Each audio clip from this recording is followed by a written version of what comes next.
សិតតែពួកថ្មិលសិតតែពួកប្រឆាំងផ្កាប់មុខសិតតែពួកស្អីក៏មិនត្រូវចិត្តវាដែរសើវាគេមិនដែលប្រើពាក្យអស់លោកទេសើវាសិតតែអ្នកខ្លះជេរម្រាយទៀត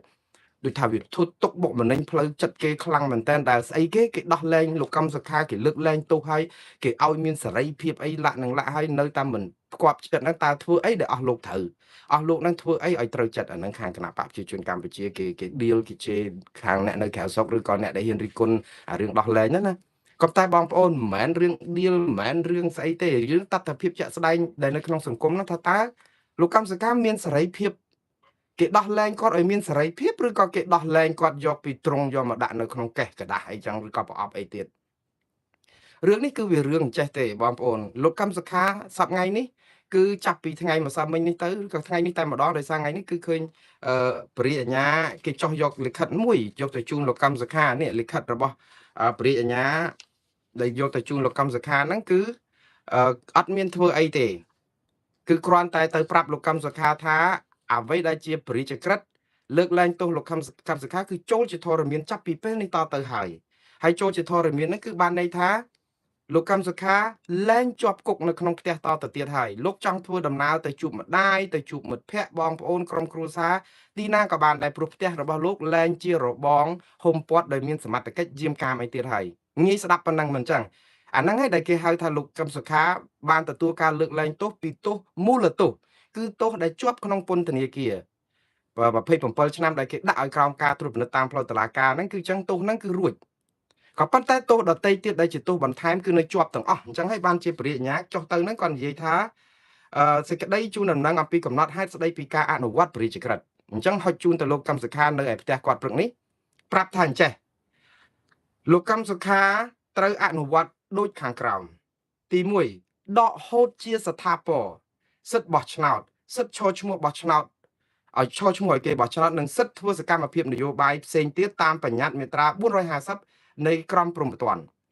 ហាមឃាត់ចំពោះការចាកចេញពីប្រទេសកម្ពុជាសម្រាប់រយៈពេល5ឆ្នាំតាមបញ្ញត្តិមាត្រា450នៃក្រមព្រហ្មទណ្ឌដដែលកំណត់ហេតុបានបញ្ចប់នៅវេលាម៉ោង9:00នាទីនៅថ្ងៃដដែលដែលអានជូនសម័យខ្លួនស្ដាប់និងផ្តិតមេដៃទុកជាភស្តុតាងលោកកឹមសុខាក៏បានផ្តិតមេដៃទុកជាភស្តុតាងព្រមទទួលថាលោកបាត់បង់សិទ្ធិសេរីភាពធ្វើនយោបាយអស់មួយជីវិតហើយនេះគឺជាការទទួលស្គាល់មួយសារទៀតអាកាលដែលគាត់ចេញលិខិតមិនប្តឹងសារទុកទៅនឹងសាលាធរដែលផ្ដន់ទាទោសគាត់ឲ្យជាប់គុក27ឆ្នាំនឹងពីបទក្បត់ជាតិពីបទអីខុបខិតគ្នាជាមួយនឹងអាមេរិកអីនាំគ្នាផ្ដួលរំលំរដ្ឋាភិបាលហ្នឹងគឺបានន័យថាសាលដីកាហ្នឹងគឺចូលជាស្ថាពរហើយបានន័យថាតុលាការរកឃើញថាលោកកម្មសុខាមានទោសដោយអ្វីដែលគេចោទប្រកាន់ហ្នឹងហើយនេះគឺនៅក្នុងដែលគាត់អត់ប្តឹងសារទុកហ្នឹងណាក៏ប៉ុន្តែនៅមានលិខិតរបស់គាត់មួយគឺគាត់និយាយហ្នឹងគឺអូយខ្ញុំគ្មានបានដេកបានពួនទេបងប្អូនដោយសារអីក្រមខាងសកម្មជនដែលគ្រប់គ្រងគណៈបកសិទ្ធិមនុស្សឬក៏ខាងលោកកម្មសុខាគឺគាត់ផ្ញើសារស្រោចមកខ្ញុំគឺនិយាយទៅគឺគាត់មួម៉ៅនឹងខ្ញុំផ្សាយពីរឿងលិខិតរបស់លោកកម្មសុខានេះមែនតើនេះអាលិខិតមួយដែលគាត់ព្រមមិនប្តឹងសារទុកឲ្យគាត់ប្រាប់ថាគាត់មិនសុខចិត្តអីអញ្ចឹងណាមិនប្តឹងសារទុកឲ្យក៏មិនសុខចិត្តហើយដល់ពេលដែលខ្ញុំបញ្យល់ថាបើយើងមិនប្តឹងសារទុកគឺបានន័យថាយើងអនុញ្ញាតឲ្យតុលាការចោទប្រកាន់យើងប្រមាណហ្នឹងគឺត្រូវតាមហ្នឹងហើយយើងព្រមទទួលគាត់តាមមិនប្តឹងក៏ប៉ុន្តែអ្វីដែលសំខាន់នៅក្នុងខ្លឹមសាររបស់លោកកម្មសុខាខ្ញុំសូមអានជូនទៅកុំឲ្យក្រុមសកម្មជនដែលគ្រប់គ្រងលោកកម្មសុខានឹងគាត់សម្រានមិនលក់ដែរគាត់ថាលោកកម្មសុខាពិតជាបាននិយាយថាលោកមិនសុខចិត្តទៅនឹងការសម្រេចផ្ដន្ទាទោសនេះទេមិនប្តឹងជំទាស់តែមិនសុខចិត្តទៅតាមការសម្រេចផ្ដន្ទាទោសនេះទេព្រោះគាត់ថាកលៈទេសៈនេះគឺគាត់យល់ថាកលៈទេសៈនេះការដោះស្រាយបញ្ហាដោយឈលលើស្មារតីផ្សះផ្សាជាតិតាមរយៈការសន្ទនាគ្នារវាងខ្មែរនិងខ្មែរគឺជាជំរើសដ៏ប្រសើរបំផុតដើម្បីផលប្រយោជន៍ជាតិនិងប្រយោជន៍ប្រជាពលរដ្ឋខ្មែរអញ្ចឹងលោកចាត់ទុកថាមានតែការផ្សះផ្សាជាតិទេអាការផ្សះផ្សាជាតិនេះបើគេផ្សះផ្សាគេធ្វើ9ឆ្នាំមកមុននឹងអត់ចាំបាច់តតែពេលលោកយាយសៅង៉ែតឈឺរហូតតតែផ្លឹកលោកឲ្យធွာទេប៉ុន្តែរឿងនេះគឺជារឿងដែលចង់និយាយថាបើយើងមើលទៅគឺលោកកម្មសខាគាត់បោះបង់សិទ្ធិខ្លួនឯងហើយឥឡូវនេះចង់បញ្ចប់នៅពេលដែលគាត់ថាជាស្មារតីផ្សះផ្សាជាតិផ្សះផ្សាកន្លែងណាលោកបានផ្តិតមេដៃព្រមទទួលស្គាល់ថាលោកឈប់ធ្វើនយោបាយអស់មួយជីវិតទៅទៀត អញ្ចឹងនៅក្នុងរឿងនេះបើលោកហ៊ានតែផ្ទុយនឹងអាស្អីគេសេចក្តីកំណត់ហេតុរបស់ព្រះអញ្ញាគឺគេនឹងចាប់លោកកម្មសខាវិលចូលគុកវិញដដែលនឹងអត់មានអីរំលងទេព្រោះជាជុងហើយនឹងកប់តាលោកកម្មសខាគឺជាកប់អានេះគឺជាជុងនេះហើយឥឡូវគាត់ផ្តិតមេដៃគាត់ផ្តិតមេដៃនៅចំពោះព្រះអញ្ញាប្រាប់ថាគាត់ព្រមទទួលយកថាគាត់បាត់បង់សិទ្ធិធ្វើនយោបាយអស់មួយជីវិតបាត់បង់ទាំងសិទ្ធិធ្វើនយោបាយបាត់បង់ទាំងសិទ្ធិឈរឈ្មោះឲ្យគេបោះឆ្នោតបាត់បង់ទាំងសិទ្ធិបោះឆ្នោតទៀតអញ្ចឹងគាត់អត់អាចទៅឈរឈ្មោះជាប្រធានគណៈបកនយោបាយផ្ញើសារនយោបាយនិយាយសកម្មភាពនយោបាយគឺអីទាំងអស់ហ្នឹងគឺអត់ដូច្នេះគាត់ចេញមកពីគុកហ្នឹងគឺចេញពីគុកជាប់គុកដដែលហ្នឹងវាអត់មានចេញពីគុកឲ្យបានរួចមានសេរីភាពពាក្យថាសេរីភាពហ្នឹងវាអត់មានទេគាត់ថាគាត់រួចពីការដែលមិនជាប់នៅក្នុងផ្ទះគាត់អាចទៅមើលម្ដាយចាស់ជរាគាត់ដែលនៅដង្ហើមចុងក្រោយនឹងបានក៏ប៉ុន្តែគាត់អាចធ្វើនយោបាយអីបានដូច្នេះគឺនិយាយទៅគឺដូចថាអានោះដូចគុកកម្មលោកីដែរណាបងប្អូនដូចអ្នកដែលមានចំណងអំពីអីរៀបការឲ្យដូចជាប់គុកអ្នកខ្លះថាដូចជាប់គុកកម្មលោកីហ្នឹងគឺអញ្ចឹងគឺគុកដូចគ្នាគ្រាន់តែមួយគុកមានលបងមួយគុកអត់លបងហើយអាគុកអត់លបងនេះគឺគ្រោះថ្នាក់មែនតើព្រោះអីគាត់បាត់បង់សិទ្ធិសេរីភាពគ្រប់បែបយ៉ាងអារឿងនេះហើយដែលធ្វើឲ្យសហគមន៍អន្តរជាតិគេថ្កោលទោសគាត់សុំទោសមិនមែនថ្កោលទោសលោកកម្មសខាទេថ្កោលទោសរដ្ឋាភិបាលកម្ពុជាអង្គការសិទ្ធិមនុស្សអន្តរជាតិគឺអង្គការឃ្លាំមើលសិទ្ធិមនុស្សអន្តរជាតិ Human Rights Watch គឺបានចេញសេចក្តីថ្លែងការណ៍ធ្ងន់ធ្ងរចាត់ទុកថាការដែលដោះលែងលោកកម្មសខានេះវាគ្រាន់តែជាយុទ្ធធម៌ដោយអន្លើគេប្រើពាក្យថា partial justice គឺយុត្តិធម៌ដោយលើបានន័យថាយុត្តិធម៌តាមការជ្រើសរើសនេះម្ដុំនោះម្ដុំមិនមែនជាយុត្តិធម៌ដោយស្មោះត្រង់ទេទី2អង្គការនេះគឺចាត់ទុកថាការដែលរដ្ឋបិទសិទ្ធិសេរីភាពនយោបាយលោកកម្មសខានេះគឺជាការរំលោភបំពានសិទ្ធិមនុស្សដ៏ធ្ងន់ធ្ងរដដែលតាក់ទងនឹងសិទ្ធិសេរីភាពនយោបាយរបស់ប្រជាពលរដ្ឋជាពិសេសមេបកប្រឆាំងរូបនេះហើយថ្កោលទោសយ៉ាងដាច់អហង្ការតាក់ទងនឹងការហាមឃាត់សិទ្ធិសេរីភាពនយោបាយរបស់លោកកម្មសខាអ្នកដែលថ្លែងសារនេះគឺអ្នកស្រី Island Pearson ដែលជាប្រធានឬក៏នាយិការបស់អង្គការឃ្លាំមើលសិទ្ធិមនុស្សអន្តរជាតិដែលចេញសេចក្តីថ្លែងការណ៍ហើយសេចក្តីថ្លែងការណ៍គាត់នេះត្រូវបានសារព័ត៌មានលើអន្តរជាតិទាំងអស់យកមកដកស្រង់មាន Reuters មាន The Diplomat The Hill ABC News ឬក៏ BBC ឬក៏សារព័ត៌មានអន្តរជាតិទាំងអស់ដកស្រង់ប្រសាសន៍របស់អង្គការ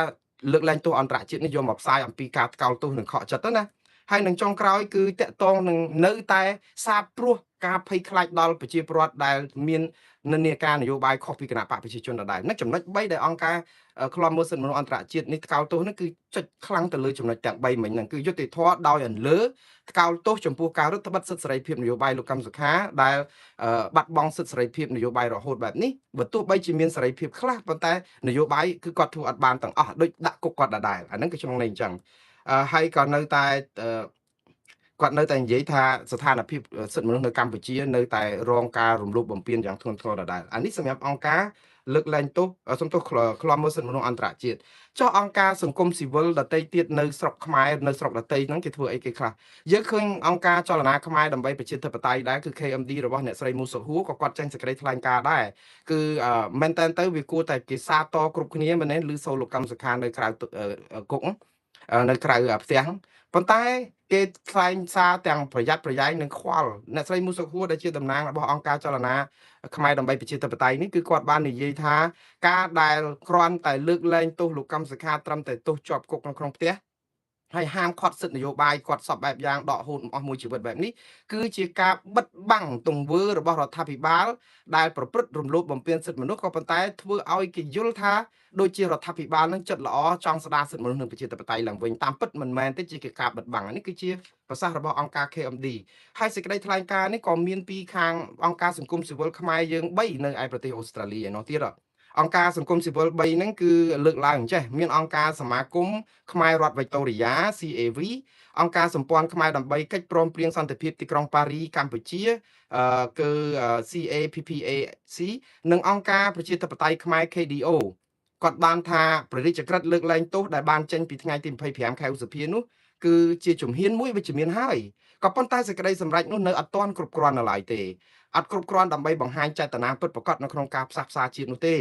ការខ្វះខាតនេះគឺស្ដែងចេញឲ្យឃើញច្បាស់ថាលោកកម្មសុខានៅតែបន្តប្រឈមនឹងការហាមឃាត់មិនឲ្យធ្វើនយោបាយសកម្មភាពនយោបាយនិងរដ្ឋបិទយ៉ាងតឹងរ៉ឹងលើសេរីភាពនៅក្នុងការធ្វើដំណើរទៅក្រៅប្រទេសទៀតផងអញ្ចឹងអង្គការទាំង3នេះយល់ឃើញថាលោកកម្មសុខាគឺជានិមិត្តរូបនៃភាពបរិសុទ្ធតាំងពីដើមរៀងមកហើយបទចោទប្រកាន់កន្លងមកគ្រាន់តែជាលេសនយោបាយដើម្បី ក្រុមលីគណៈបពប្រឆាំងដែលតំណាងឲ្យឆន្ទៈប្រជាពលរដ្ឋរាប់លានអ្នកតែប៉ុណ្ណោះការបន្ធូរបន្ថយត្រឹមទោសពន្ធនាគារដោយរក្សាគំនាបលើសិទ្ធិសេរីភាពជាមូលដ្ឋានគឺគ្រាន់តែជាការផ្លាស់ប្ដូរទម្រង់នៃការឃុំឃាំងប៉ុន្តែមិនមែនជាការដោះស្រាយសិទ្ធិពលរដ្ឋនិងសិទ្ធិនយោបាយឲ្យបានពេញលេញជូនលោកកម្មសខានោះទេអាស្រ័យហេតុនេះអង្គការទាំង3នេះសូមស្នើឲ្យរដ្ឋាភិបាលកម្ពុជាមេត្តាទម្លាក់រាល់បទចោទប្រកាន់និងស្ដារសិទ្ធិនយោបាយព្រមទាំងសិទ្ធិស៊ីវិលរបស់លោកកម្មសខាឡើងវិញឲ្យពេញលេញនិងស្នើសុំឲ្យពិនិត្យមើលសំណុំរឿងសកម្មជនបរិស្ថានសកម្មជនសង្គមនិងសកម្មជនផ្សេងទៀតដែលកំពុងរងបាត់ចោទនិងកំពុងឃុំខ្លួនក្នុងពន្ធនាគារដើម្បីឲ្យពួកគាត់មានសេរីភាពឡើងវិញបំពេញហើយនឹងដើម្បីបញ្ជាក់ឲ្យឃើញថាកម្ពុជាកំពុងតែប្រែការដឹកនាំរបស់ខ្លួនឲ្យគោរពសិទ្ធិមនុស្សនិងប្រជាធិបតេយ្យយ៉ាងពិតប្រាកដជាមួយគ្នានេះយើងខ្ញុំក៏សូមអំពាវនាវដល់សហគមន៍អន្តរជាតិនិងដៃគូអភិវឌ្ឍន៍ទាំងអស់បន្តជំរុញឲ្យកម្ពុជាស្ដារលទ្ធិប្រជាធិបតេយ្យសេរីពហុបកនិងដោះលែងអ្នកទោសនយោបាយដែលកំពុងជាប់ឃុំនិងពង្រឹងប្រព័ន្ធតុលាការឯករាជ្យដើម្បីឲ្យស្របតាមគោលការណ៍នីតិរដ្ឋយ៉ាងពិតប្រាកដបាទថ្ងៃទី26ខែឧសភាឆ្នាំ2026នេះគឺខាងពីអង្គការនៅអូស្ត្រាលីឥឡូវយើងនិយាយអំពីចុះរដ្ឋាភិបាលក្រៅប្រទេសឯណោះគឺរដ្ឋាភិបាល23តុលាក៏មានសារដែរគួរតែជាសារអបអរសាទរអានេះហើយដែលធ្វើឲ្យគណៈបកប្រជាជនកម្ពុជាឬក៏រដ្ឋាភិបាលកម្ពុជាថាក្រមប្រឆាំងគឺប្រឆាំងផ្កាប់មុខមែនណាអត់មានកន្លែងណាសាទរកន្លែងណាអបអរអីសោះឲ្យតានេះនៅតែរករឿងបានណាគេចង់និយាយចឹងណាក៏ប៉ុន្តែបងប្អូនចឹងមិនថាយើងគេធ្វើអីធ្វើយើងគេចោតអីចោតទៅកុំធ្វើត្រូវឲ្យដូចគេចោតបើគេចោតថាយើងរំលោភសិទ្ធិមនុស្សបំផ្លាញប្រជាធិបតេយ្យយើងមានចេតនានៅមិនស្មោះត្រង់យើងកុំធ្វើអញ្ចឹងទៅបើដោះលែងលោកកម្មសខាដោះឲ្យអស់ហ្មងទៅទុកតែអីឲ្យគាត់ទៅធ្វើនយោបាយខ្លាចអីលោកកម្មសខាខ្ញុំកំពុងតែឆ្ងល់ខ្លាចអីលោកកម្មសខានៅពេលដែលរដ្ឋាភិបាលកម្ពុជាមានទាហានមានប៉ូលីសមានទ័ពមានអង្គការមហាមន្ត្រីមានប្រព័ន្ធផ្សព្វផ្សាយមានអូយប្រើថវិកាជាតិដើម្បីប្រយោជន៍បកអីឡប់សពបែបយ៉ាងហើយប្រព័ន្ធស្អីហ្នឹងគឺរបស់រដ្ឋាភិបាលអស់ហើយតែយើងនៅខ្លាចអីលោកកម្មសខាហ្នឹងហេតុអីមិនឲ្យគាត់ប្រកួត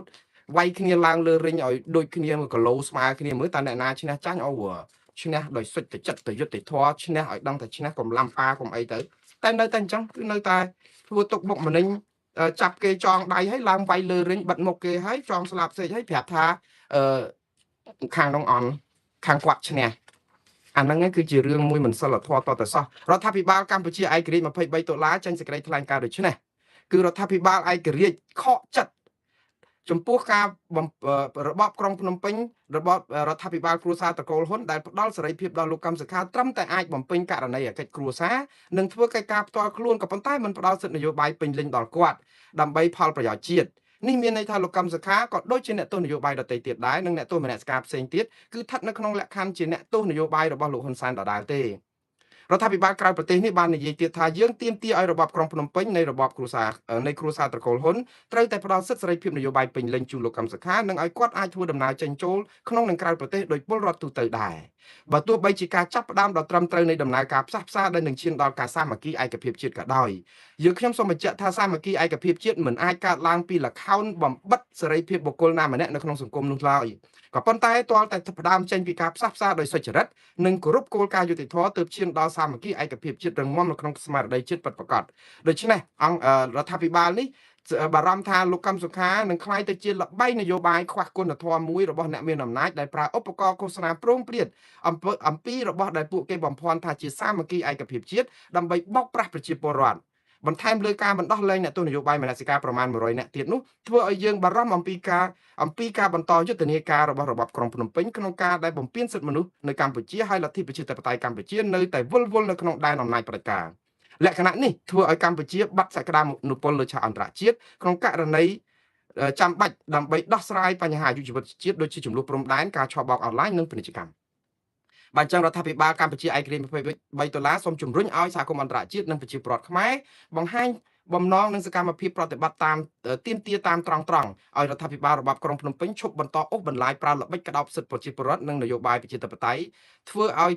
អ្នកនយោបាយប្រជាធិបតេយ្យធ្វើជាចំណាប់ខ្មាំងនិងអំណាចផ្ដាច់ការរបស់ខ្លួនតទៅទៀតនោះល្បែងនយោបាយបែបនេះកាន់តែធ្វើឲ្យប្រទេសជាតិវាន់កលំក្នុងវិបត្តិកាន់តែជ្រៅនិងកាន់តែខ្សោយជាលំដាប់បាទថ្ងៃទី26ខែឧសភាឆ្នាំ2026បាទឥឡូវនេះក្រៅតែពីអង្គការទាំងនេះមែនតើទៅគឺយើងឃើញរដ្ឋាភិបាលបរទេសហាក់ដូចជាអត់ចាប់អារម្មណ៍លើការលើកលែងទោសលោកកម្មសុខាសោះរឿងនេះគឺជារឿងគួរឲ្យព្រួយបារម្ភដែរបងប្អូនព្រោះអីធម្មតារដ្ឋាភិបាលបរទេសមានស្ថានទូតអាមេរិកនៅកម្ពុជាមានសហគមន៍អឺរ៉ុបមានប្រទេសអីផ្សេងទៀត គឺព្យាយាមចូលទៅសួរសុខទុក្ខលោកកឹមសុខាតាមដានរឿងក្តីលោកកឹមសុខាណាហើយចង់ឲ្យមានការដោះលែងលោកកឹមសុខាមែនតើក៏ប៉ុន្តែឥឡូវរដ្ឋាភិបាលកម្ពុជាដោះលែងលោកកឹមសុខាឲ្យផុតពីជាប់គុកនៅពន្ធនាគារនៅផ្ទះហើយចុះហេតុអីបានជាសហគមន៍អន្តរជាតិនេះអត់មានអ្នកណាចេញសារតអីមួយសោះម្ដងមកនេះអត់ទាន់មានទេណាបងប្អូនបើបងប្អូនឃើញប្រាប់ខ្ញុំផងអាមេរិកអាចយឺតដែរដោយសារតែថ្ងៃ25ម្សិលមិញនៅអាមេរិកវាត្រូវ26នៅស្រុកខ្មែរនេះវាទីបុណ្យគោរពវិញ្ញាណក្ខន្ធអតីតយុទ្ធជនដែលពាក់លីនៅក្នុងសង្គ្រាមអញ្ចឹងជាបុណ្យជាតិរបស់អាមេរិកក៏ប៉ុន្តែទម្លាប់អាមេរិកមិនចំពោះតែថ្ងៃបុណ្យជាតិមិនបុណ្យជាតិទេសេចក្តីថ្លែងការណ៍រួមគឺគេចេញបានគ្រប់តែពេលប៉ុន្តែអត់មានទេសហគមន៍អន្តរជាតិជាពិសេសសហភាពអឺរ៉ុបក៏អត់មានសេចក្តីថ្លែងការណ៍អបអរសាទររឿងករណីលោកកឹមសុខានៅឡើយទេពួកខ្ញុំចូលទៅមើល Facebook របស់ស្ថានទូតអាមេរិកប្រចាំនៅកម្ពុជាក៏អត់មានឃើញសារអីក្រៅតែពីសារមួយដែលថ្កោលទោសរដ្ឋាភិបាលកម្ពុជាតាំងពីថ្ងៃ1ខែឧសភាមកម៉េះសហរដ្ឋអាមេរិកដែលថាចុងខែសីហាហើយចុងខែមេសាហ្នឹងទៅថ្កោលទោសបន្តតម្កល់សាលក្រមសាលាដំបងហើយទៅថែម5ឆ្នាំមិនឲ្យលោកកឹមសុខាចេញទៅក្រៅហ្នឹងសហរដ្ឋអាមេរិកថ្កោលទោសហើយមិនត្រឹមតែថ្កោលទោសទេគឺចាត់ទុកប្រទេសកម្ពុជាថាខ្វះការទទួលខុសត្រូវខ្វះសិលធម៌នៅក្នុងការដែលចោទអាមេរិកថាជាខុបខិតដើម្បីផ្ដួលរំលំរដ្ឋាភិបាលទៀតផងប៉ុន្តែបងប្អូនណារឿងកម្ពុជានៅវាន់កឡើយពួកអីតឡាការមកដល់ម៉ោងនេះនៅចោទប្រកាន់អាមេរិកថាជាប់ចោទពីបាត់ខុបខិតជាមួយលោកកឹមសុខានៅក្នុងការផ្ដួលរំលំរដ្ឋាភិបាលកម្ពុជាទេណាព្រោះអីសាលដីកាចូលជាស្ថាពរហើយនៅពេលដែលលោកកឹមសុខាអត់ប្តឹងទាស់ហ្នឹងគឺបានន័យថាសាលដីកាដែលចោទប្រកាន់លោកកឹមសុខាហើយនឹងអាមេរិកអីពាក់ព័ន្ធហ្នឹងគឺនៅជាប្រវត្តិសាស្ត្រគឺអត់មានលើកលែងទេព្រោះអីរដ្ឋាភិបាលអត់បានលើកលែងបទចោទទេណារដ្ឋាភិបាលអត់បានលើកលែងបទចោទប្រកាន់ដែលរកឃើញថាលោកកឹមចោទប្រកាន់លោកកឹមសុខាថាខុបខិតជាមួយបរទេសឬក៏មានទោសក្បត់ជាតិហ្នឹងអត់មានលើកលែងអាហ្នឹងទេគឺគ្រាន់តែលើកលែងតែទោសមួយដែលអនុគ្រោះទៅដើម្បីឲ្យទៅជួបម្ដាយទេណារឿងនេះរឿងម្ដាយគឺលោកស្រីសៅថ្ងៃទេលោកយាយសៅថ្ងៃទេបើរឿងមែនតែនគឺអ្វីហ្នឹងគឺរដ្ឋាភិបាលគឺនៅតែចោទប្រកាន់អាមេរិកនិងចោទប្រកាន់ភាគីពាក់ព័ន្ធហ្នឹងថាខុបខិតគ្នាផ្ដួលរំលំរដ្ឋាភិបាលដដែលទេរឿងនេះហើយគឺជារឿងមួយដែលចឹងបានថាបើទម្លាក់បាត់ចោលទាំងអស់លើលោកកឹមសុខាដោះលែងឲ្យគាត់មានសេរីភាពហ្មងអាហ្នឹងវារួចផុតអាហ្នឹងទាំងអស់អត់មានមន្ទិលអីទៀតទេអញ្ចឹងសហរដ្ឋអាមេរិកអត់មានបានចេញសារគ្រប់គ្រងឬសារតអីទេសហភាពអឺរ៉ុបក៏អត់ដែ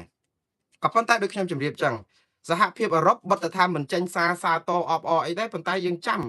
ំសហភាពអឺរ៉ុបនេះកាលពីថ្ងៃ3ខែមេសាឆ្នាំ2023ពេលដែលចេញសារក្រមផ្ដន្ទាទោសលោកកឹមសុខាភ្លាមសហគមន៍អឺរ៉ុបថ្កោលទោសភ្លាម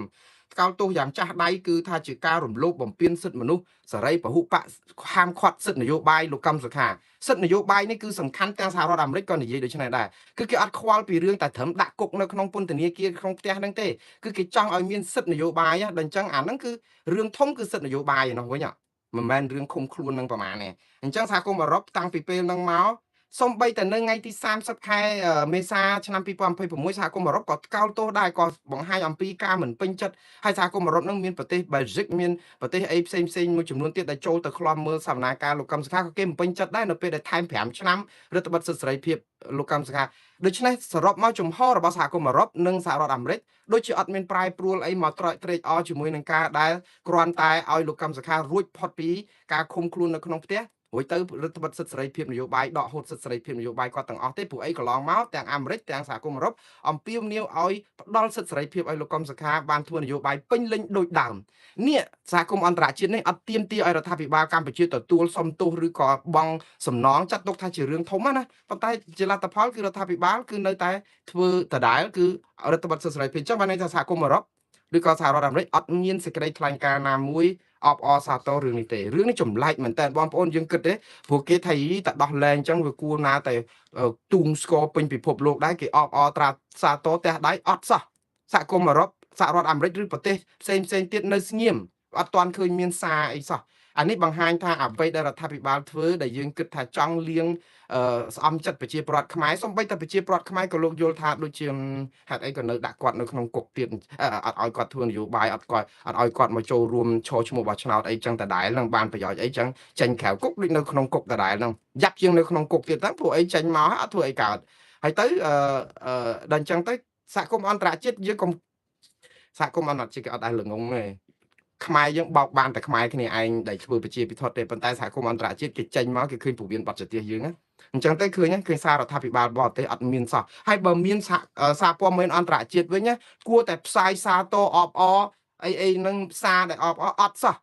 សារព័ត៌មានអន្តរជាតិទាំងអស់ដែលយកមកផ្សាយពីរឿងខ្មែរបងប្អូនមានទាំង NHK ជប៉ុន Reuters ABC News BBC The Hill Diplomat សារព័ត៌មានទាំងអស់ផ្សាយស្រោចពីរឿងលើកលែងទោសលោកកឹមសុខាប៉ុន្តែផ្សាយពីការខកចិត្តទៅវិញ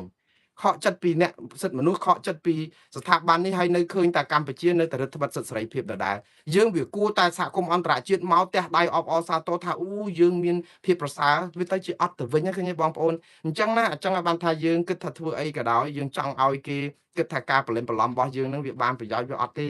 គឺគេមើលឃើញអញ្ចឹងហើយដល់អញ្ចឹងឃើញគេអត់មានសារតហើយដល់អញ្ចឹងរូបភាពមុខមាត់យើងដដែលសង្ឃឹមថាលោកកម្មសខានឹងរួចផុតពីការចាត់ប្រកាន់ទាំងអស់នេះទៀតចោះពួកអីបើការផ្សះផ្សាជាតិផ្សះផ្សាយ៉ាងម៉េចខ្ញុំពងតែឆ្ងល់ដែរក៏ប៉ុន្តែបងប្អូនរឿងមួយដែលបងប្អូនមានមន្ទិលតាក់ទងនឹងសាលដីការបស់សាលាថតនៅថ្ងៃទី30ខែមេសាដែលតម្កល់សាលក្រមសាលាដំបងហ្នឹងណាគឺលោកកម្មសុខានៅជាប់តែមួយទេណាម្ដងនេះគឺអស់ហើយគឺបានន័យថាគេដកអស់ហើយដកអាបំរាមនឹងអស់ហើយទី1គឺគាត់អាចចេញពីផ្ទះបានទៅជួបអ្នកណាក៏បានដែរនេះអាកន្លែងហ្នឹងមួយគឺវាសំខាន់ដែរគាត់អាចទៅជួបអ្នកណាបានគាត់អត់អាចធ្វើសកម្មភាពនយោបាយបានគាត់អាចស្ដាប់គាត់អាចអីបានប៉ុន្តែមិនអាចឲ្យយោបល់មិនអាចនិយាយស្ដីរឿងនយោបាយព្រោះថ្ងៃនេះពេលដែលសារព័ត៌មានក្នុងស្រុកសម្ភារគាត់ដូចជាកម្ពុជាអញ្ចឹងណាសម្ភារគាត់អត់ទាំងហ៊ានឆ្លើយនិយាយអីជាមួយសារព័ត៌មានទាំងអស់គាត់សុំថាគាត់សុំទៅបួសសិនអីអញ្ចឹងទៅមិននិយាយអីគាត់មិនចាំបាច់និយាយអីបើគាត់និយាយអីប៉ះពាល់នឹងអាសេចក្តីប្រកាសនេះគាត់ជាប់ទោសទៀតហើយក៏ប៉ុន្តែទោសផ្សេងទៀតដែលឧទាហរណ៍គេអត់ឲ្យចេញពីលំនៅឋានគេដកអស់ហើយអត់ឲ្យតាក់ទងអ្នកណាតាមស្អីប្រព័ន្ធអេឡិចត្រូនិកប្រព័ន្ធទូរស័ព្ទអីហ្នឹងគឺគេដកអស់ហើយដូច្នេះគាត់អត់មានជាប់បំរាមជួបអ្នកណាណីអីទៀតទេអ្នកណាជួបគាត់ក៏បានដែរគ្រាន់តែថាគាត់មិនអាចនិយាយរឿងនយោបាយបានតែប៉ុណ្ណឹងគឺចេញសារនយោបាយឬធ្វើនយោបាយអាហ្នឹងគឺវាមានភាពប្រសើរកន្លែងហ្នឹងប៉ុន្តែជាទូទៅ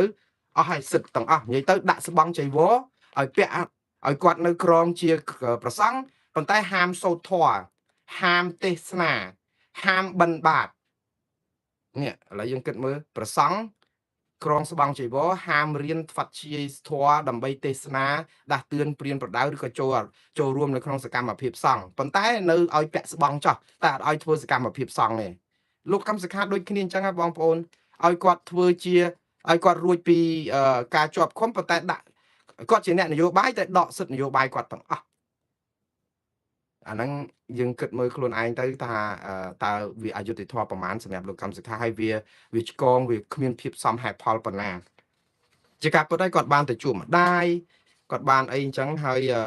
មានអ្នកខ្លះសម្ដែងបង្ហាញការខកចិត្តថាហេតុអីក៏លោកកម្មសខាសុកចិត្តតស៊ូបាន9ឆ្នាំទៅហើយ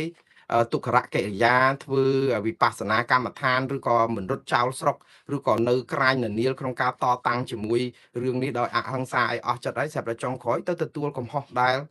ខ្លួនមិនបានប្រព្រឹត្តខុសទាំងអយុត្តិធម៌ហ្នឹងដើម្បីដោះដូរជាមួយនឹងការដែលឲ្យនៅក្រៅឃុំហើយអត់ធ្វើអីបានកើតទៀត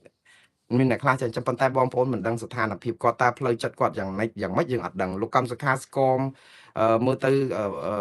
ដូចថាស្រកគីឡូស្រកអីក៏ច្រើនអីចឹងដែរហើយតើគាត់ຕົករីងរៃយ៉ាងណាទៅព្រោះគាត់ធ្វើអីក៏តែមិនកើតចេញពីផ្ទះគាត់តែមិនបានម្ដាយឈឺក៏មើលមិនបានអីចឹងទៅ